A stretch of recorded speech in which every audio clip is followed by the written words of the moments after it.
সৃষ্টির আদিকাল থেকেই মানব জাতিকে মাতৃস্নেহে আগলে রেখেছে প্রকৃতি। তাই প্রকৃতি ও পরিবেশ সংরক্ষণে বিশেষ গুরুত্ব দেওয়া হয়েছে বিভিন্ন ধর্মে। এরই ধারাবাহিকতায় মোবাইল নেটওয়ার্ক অপারেটর বাংলালিংকের সহযোগিতায় বরিশালের বিভিন্ন শিক্ষাঙ্গনের পাশাপাশি ধর্মীয় প্রতিষ্ঠানেও প্রকৃতি ও জীবন ক্লাবের বৃক্ষরোপণ কর্মসূচি হয়েছে। এমন উদ্যোগ প্রকৃতির সংরক্ষণে উৎসাহিত করবে বলছেন বিশিষ্টজনেরা। সাইদ পান্থর তথ্য ভিডিওচিত্রে আফরোজা হাসির রিপোর্ট।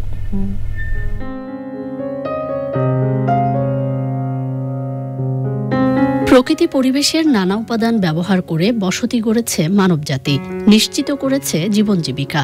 তবে মানুষেরই অপরিণামদর্শী ও পরিবেশ বিরোধী নানা কর্মকাণ্ডে হুমকিতে মানব সভ্যতা।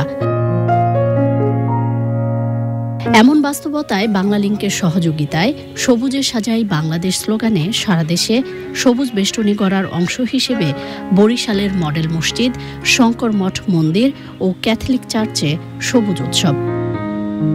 সবুজে সাজাই বাংলাদেশ এই প্রতিপাদ্যে বরিশালে বৃক্ষরোপণ কর্মসূচি পালন করেছে প্রকৃতি জীবন ক্লাব। মসজিদ প্রাঙ্গণে, মাদ্রাসার প্রাঙ্গণে এবং গির্জার প্রাঙ্গণে, এই যে উপাসনালয়ের প্রাঙ্গণেও আমাদের গাছ লাগানো উচিত, সেটাও কিন্তু এই বরিশালবাসীরা মাথায় রেখেছেন।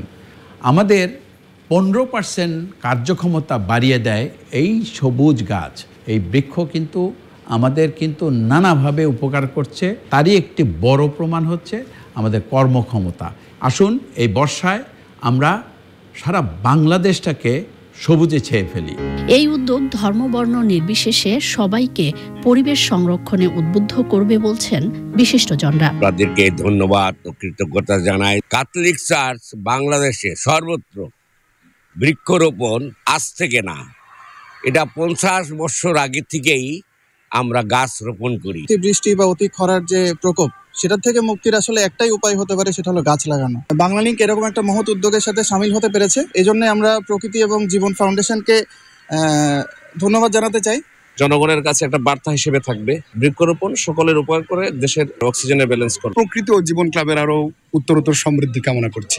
কর্মসূচির অংশ হিসেবে বাকেরগঞ্জ ও মুলাদির 32টি শিক্ষা প্রতিষ্ঠানে রোপণ করা হয় ফলদ, বনজ ও ঔষধি গাছের চারা। বৃক্ষ শুধু আমাদের প্রাকৃতিক সৌন্দর্য নয়, এটা আমাদের ভবিষ্যৎ নিরাপত্তা। আমরা আশাবাদী যে আমাদের যে উদ্যোগ, মানুষের যে উদ্যোগ, আমরা বাংলাদেশকে সবুজে সাজাতে পারবো।